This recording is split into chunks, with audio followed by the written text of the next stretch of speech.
नाज़रीन, ये sugar mill की तरफ ये हामिद नहर है, इसको बहुत ज़्यादा ही ख़तरा है। अगर ये टूटती है तो शुगर मिल की तरफ पानी जाएगा। शुगर मिल को भी बहुत ज़्यादा ख़तरा है और उनकी गाड़ियाँ भी आई हुई हैं यहाँ पर। बंद को ज़्यादा मजबूत करने की कोशिश की जा रही है, आप देख सकते हैं।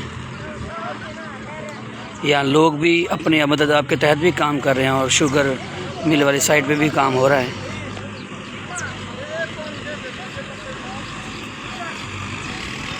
देख सकते हैं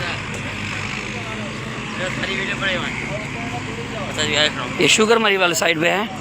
ये बस्ती शिकानी के साथ ही बहुत ज़्यादा ख़तरा है। ट्रैक्टर्स भी काम कर रहे हैं, लोग अपनी मदद आपके तहत काम कर रहे हैं। पानी का बहाव कम तो हो गया है,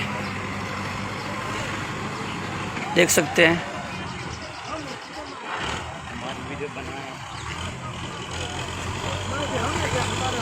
पानी का बहाव कम हो गया है,